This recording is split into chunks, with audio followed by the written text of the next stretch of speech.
Vidéopad, logiciel de montage vidéo. Donc la démo pour encoder sa vidéo une fois qu'on a fini pour exporter sa vidéo. Donc il y a plusieurs possibilités, comme sur tout logiciel de montage vidéo. Donc là, je vous fais voir sur Vidéopad.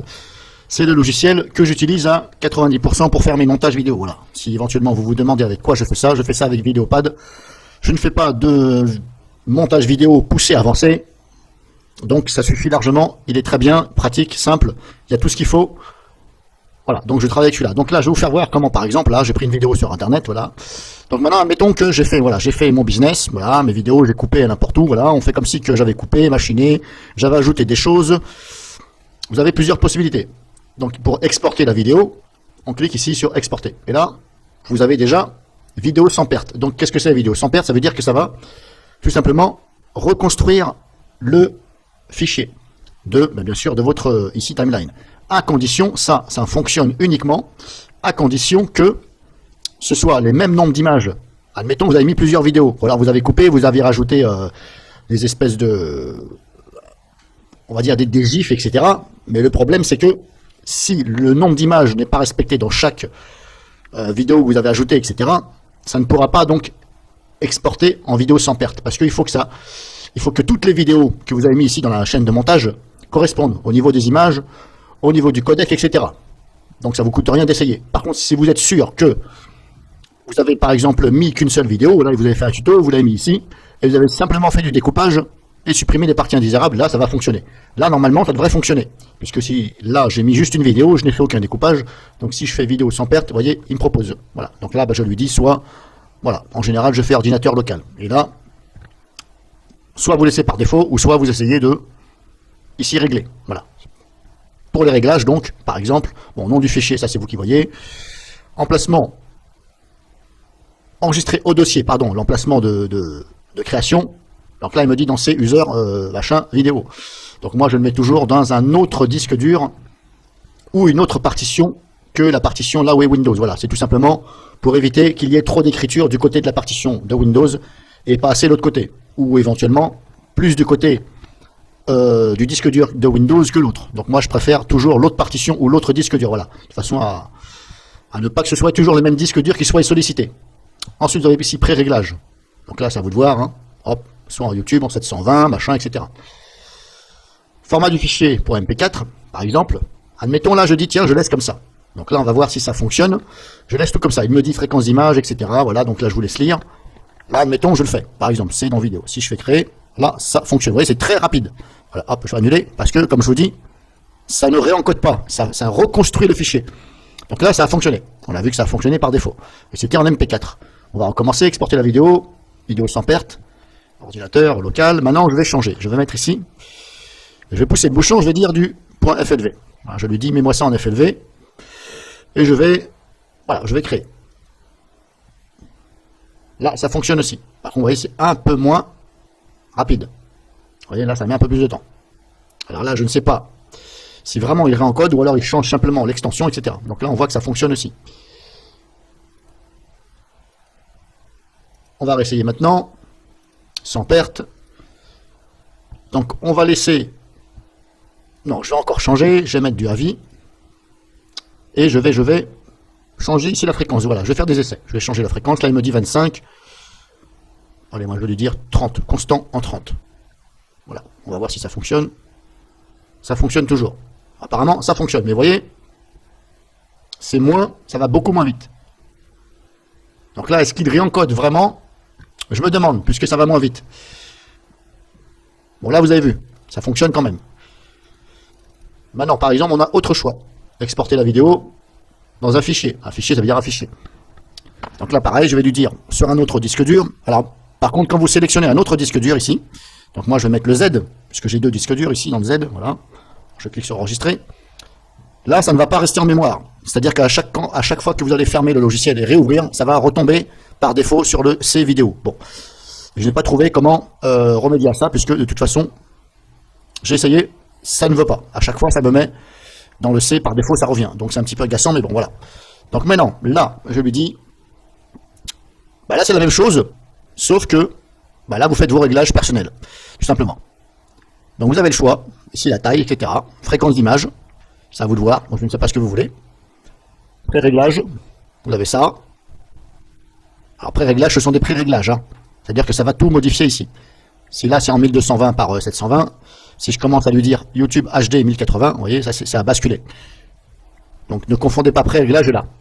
Vous pouvez bien sûr, ici, jouer sur les pré-réglages, choisir, et ensuite jouer ici sur la qualité.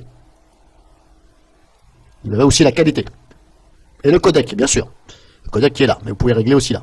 Vous avez aussi compresseur ici, soit du MP4, H264, etc. H265, j'ai jamais essayé. Bon, en général, on prend H264. Qualité, vitesse de transmission, hop. Voilà, vous avez ici aussi. Là, vous pouvez régler. Là, en général, je ne touche pas trop, je mets à défaut.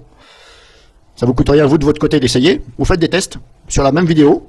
Il faut faire des tests sur la même vidéo. Là, vous faites des tests et vous regardez. Qu'est-ce qui va plus vite? Est-ce que c'est de bonne qualité? Combien ça met la taille du fichier? Vous faites des essais, vous faites et vous prenez des notes. Voilà, à raison du codec, vous avez mis tel codec, etc. Il n'y a pas besoin de prendre une grande vidéo. Voilà, vous prenez une vidéo de 10 minutes, vous faites des essais et vous regardez. Donc, bien sûr, par rapport à la même taille de la vidéo, vous changez le codec, vous changez la qualité, par exemple, vous mettez taille élevée, etc. Vous essayez, vous voyez. Exportation sans perte, bon là c'est autodétection. Compresseur, ça c'est l'audio, donc là il y a la partie vidéo et là la partie audio.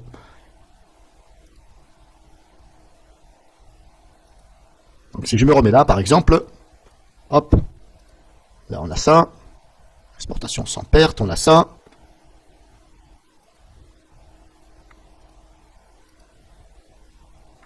Alors je vais essayer, voilà, je vais faire un essai.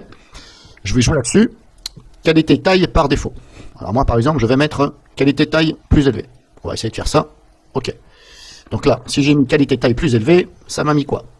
Ça m'a mis ça .mp4. Ça m'a mis ça. Voilà, on va laisser comme ça, on verra bien, on va essayer. Donc je vais déjà essayer ça. Donc là ça va mettre un petit peu de temps puisque ça doit normalement réencoder. Donc là je mets en pause le temps que ça finit, on va regarder la taille du fichier. Et on va voir à peu près, alors je vais faire deux ou trois tests, hein, et on va voir à peu près s'il y a beaucoup de différences. Donc je mets en pause. Alors pourquoi je vous disais que moi j'aime bien ce logiciel-là, Vidéopad? Parce que franchement, quand je vois Kdenlive ou Shotcut à côté, pour moi, voilà, ça ne tient pas la route. C'est pas, enfin, ça tient pas la route. C'est pas que ça tient pas la route, c'est que Shotcut et Kdenlive, qui sont aussi deux logiciels d'édition vidéo gratuits qui vont sur Linux et Windows, les boutons, il y en a partout. C'est trop petit. Pour mettre un texte, c'est la croix et la bannière. On est obligé de cliquer là, ajouter, plus, ajouter l'effet. Là, Vidéopad, c'est tout simple. Vous cliquez dessus, effet. Clic droit, effet. Tout est fait là-dessus, sur ce logiciel. Pour que le clic droit, l'explorateur, donc de la souris, clic droit, c'est l'explorateur. Clic gauche, c'est pour confirmer. Tout est fait pour que vous avez toutes les options. Vous faites un clic droit, hop, vous avez toutes les options. Vous n'avez pas à cliquer ici, cliquer là, c'est voilà. C'est pour ça que je vous dis, franchement, je dis merci aux créateurs, aux développeurs de Vidéopad. Voilà. Certes, il n'y a pas non plus énormément d'effets. Il y en a quelques-uns. Voilà, il y en a peut-être une quinzaine, voilà, à peu près 15-20, grosso modo. Hein. Mais voilà. Après, c'est vrai que pour un logiciel payant, Vidéopad, parce qu'il est payant normalement, hein, il y a une version gratuite que vous pouvez utiliser librement, mais qui est limitée un petit peu. Au niveau des effets, tout ça, au niveau d'exportation, c'est limité, mais ça suffit. Pour un utilisateur simple, ça suffit. Mais c'est vrai que pour un logiciel payant, il manque un peu quand même de transition, de choses, d'effets. Voilà, c'est vrai.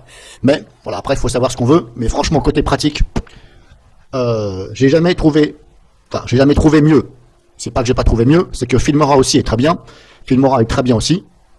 Il vaut presque celui-ci, voilà. Donc, hop, je vais attendre, je remets en pause le temps que ça se finisse et on va voir la taille du fichier. Allez hop, c'est parti, on va regarder la taille du fichier dans le Z. Donc il est là, je l'ai mis, oui, ici. Donc ça fait 269 MO. Et celle d'origine fait, qui est ici, 68 MO. Bon alors ne criez pas, oulala, attention, c'est parce que, attention, là, je l'ai encodé. Si je regarde ici la vidéo originelle, c'est une 1280 par 720. Tout est marqué en bas là. 25 images par seconde. Donc là, attention, vu que j'ai augmenté la taille, je suis passé donc sur celle-ci, donc hop, en 1920 par 1080, il est normal que ça augmente la taille du fichier. Et je suis toujours à 25 images. Voilà, ici. Débit, je suis de données, je suis à 6674 ici, pour l'exporter. Donc 6674, et l'original fait débit 1600, voilà. Il y a quand même beaucoup plus. Après ça, vous pouvez jouer aussi sur les réglages. Et notez que là, j'ai demandé l'exportation en haute qualité. Voilà, donc on va garder celui-ci. Maintenant, on va retester l'autre. Alors, je vais fermer là, pour que ça ne consomme pas trop de ressources. Maintenant, je vais recommencer l'exportation. Fichier. Et ce coup-ci, qualité. Donc là, on était en qualité taille plus élevée. Maintenant, je vais me mettre en moyen. Voilà. Je ne vais pas tout faire, hein, je vais faire moyen. On va voir. Donc moyen, là, je laisse comme ça. Voilà, je clique sur moyen. Là, pareil, 1920. Bon, apparemment, ça joue que sur la qualité. Alors, je vais déjà regarder, pardon, avant de lancer ça. On va regarder. Enfin, je vais regarder. Alors, je ne peux pas réduire là. Je vais regarder ce que ça donne ici. Donc, il y a une très belle image. Hein. Et ce qui est important aussi de regarder, c'est s'il n'y a pas de décalage entre la voix de la personne et le son. Parce que des fois, quand on réencode comme ça, à la longue, ça peut avoir un décalage. Alors ça, c'est dû au nombre d'images qui ne correspondent pas entre la source et ce que vous l'avez demandé, ou le codec, etc. Ce qui peut arriver. Voilà, c'est pour ça que je vous dis, si ça vous arrive, eh bien, voilà. Des fois, c'est pas évident à régler, puis des fois, on y arrive. Puis des fois, il faut un petit peu ruser. Il faut faire des coupes. Voilà, et voilà, mais ça, c'est au montage. Bon, là, c'est pas le but de cette vidéo. Là, c'est une belle image. Ok. Maintenant, hop, qualité, moyen. Hop, on crée. Alors, j'espère qu'il m'a pas supprimé. Il m'a en train de me mettre ça où? Hop. C'est qu'il m'exporte ça.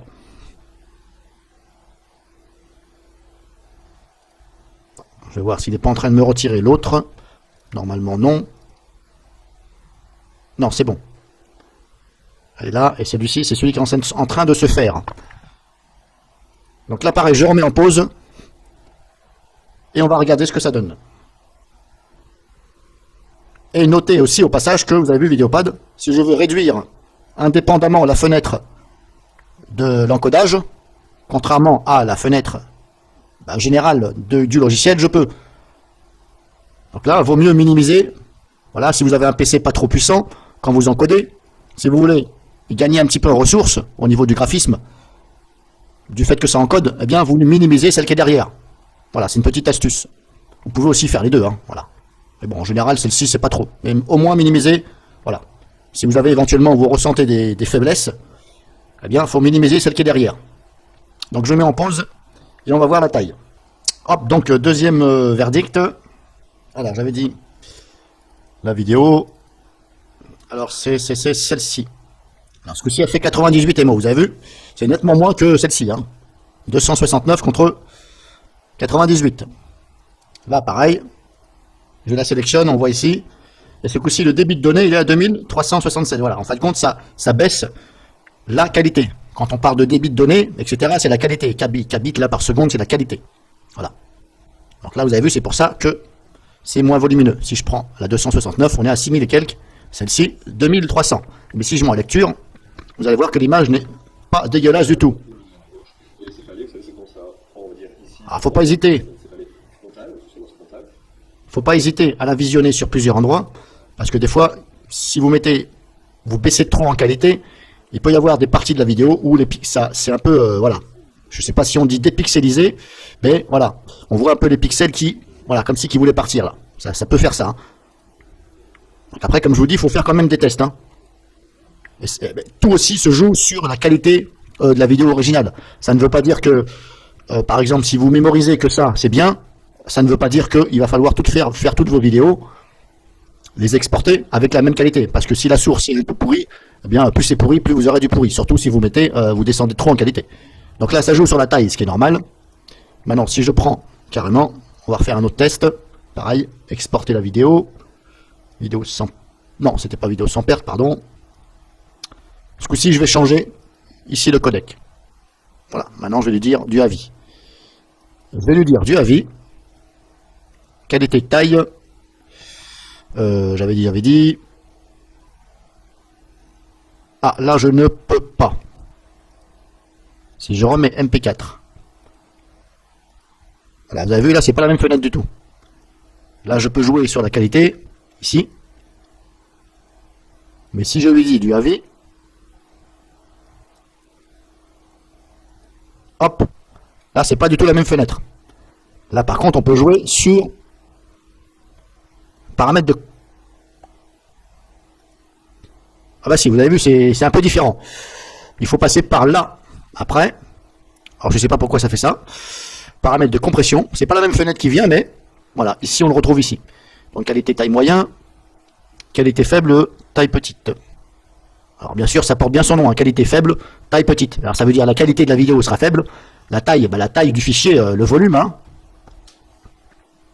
sera une petite taille. Donc là, ça doit faire beaucoup moins que ce qu'on vient de faire. Et on va voir la qualité. On va voir si c'est pas dégueu. Là, je vous dis OK, OK. Hop, c'est bon. On va créer. Donc là, pareil, je mets en pause. Je vais quand même contrôler, voir s'il m'a pas saqué. Non, c'est bon. Sans titre, 2.avis. Donc on va attendre que ça se fasse. Alors bien sûr, quand vous changez le codec, hein, si vous passez de MP4 à AVI, ça peut aller plus vite à l'encodage. Voilà, mais après, bon, après c'est un peu la roulette russe. Hein. Faut prendre des notes, mais bon, si vous commencez à prendre des notes de tout, ça va être un peu chaud pour dire ça c'est le meilleur ou pas. Après, c'est pas évident. Parce que tout dépend aussi de vos réglages, etc. Il n'y a pas que le codec. Donc là, je remets en pause, on va voir ce que ça donne. Allez hop, troisième verdict. Alors c'est celle-ci. A fait 26 MO pour 343. Voilà. Alors, à mon avis, là, le résultat, ça va pas être... Ah. Et ce coup-ci, par contre, vous avez vu, elle ne fait plus que 1280. Voilà, donc là, ça a baissé quand même aussi, comparé aux autres. C'est du 1080. Là, pareil, 1920 par 1080 ici. Et celle qu'on a fait à l'instant, elle fait plus que 1220. Voilà. Bon. En tout cas, vous voyez, hein. Bon, moi je le vois, hein. Je ne sais pas si vous le voyez, mais ça va, c'est correct, mais voilà, faut pas trop descendre non plus. Je le vois moi parce que je connais la vidéo source. Donc là, comme ça, vous, je ne sais pas si vous allez vous en rendre compte. Mais voilà. Disons que voilà, faut pas mettre plus bas. Après, il faut contrôler aussi, comme je vous dis, quand la personne parle, si ça correspond avec, voilà, si ça correspond, l'image correspond. Parce que des fois, la personne, on peut se retrouver à parler et puis on entend la voix après. Ou vice versa. Donc là, moi, j'entends. Et ça correspond. Voilà, bon. Vous avez vu, je ne vais pas m'éterniser là-dessus. Je vous ai fait voir. Si vous avez des questions, normalement, non. Hein, vous n'allez pas avoir de questions puisque je vous ai fait voir. Et puis, je pense que vous deviez connaître aussi. Bon, je me suis dit, je vais quand même faire une vidéo là-dessus pour ceux qui ne savent pas. Ou pour ceux qui savaient à moitié. Hein. Alors, c'est pas une reproche, mais bon. Donc, je vous ai fait voir. Si vous vous demandez pourquoi moi j'ai un thème ici dark, un sombre, c'est parce que j'ai tout simplement mis à jour la dernière version. Alors, il ne faut surtout pas désinstaller votre ancien Vidéopad. Si vous avez une ancienne version, il ne faut pas la désinstaller, surtout pas. Vous exécutez la dernière version, la 6.26. Vous l'exécutez. Et ensuite, vous allez dans le dossier de destination. Vous faites un clic droit ici sur Vidéopad, clic droit, ouvrir l'emplacement. Et ici, par exemple, vous voyez, moi j'ai encore la 5.07. Bon, je vais la retirer. Ça c'est l'ancienne, ouais, j'ai oublié. Donc j'ai retiré l'ancien fichier, ici. 5.07, ça c'est l'ancienne, et la nouvelle c'est ici. Alors ne confondez pas ça et ça, hein. Surtout pas, faut pas enlever celui-ci. Vous enlevez celui-ci là. Voilà, mais de ce que je viens de vous faire voir. Voilà, ici. Hop, videz la poubelle. Donc ça c'est la nouvelle version, la dark, le thème dark. Donc celui-ci. Voilà, 6.26, voilà. Et si j'avais enlevé le fichier 6.26 et j'avais laissé le 5.07, eh bien le thème serait clair. Donc voilà pour vous, cette vidéo c'était pour au niveau de l'encodage, comment exporter, etc. Vidéopad bien sûr. Logiciel que je vous recommande pour faire du simple montage.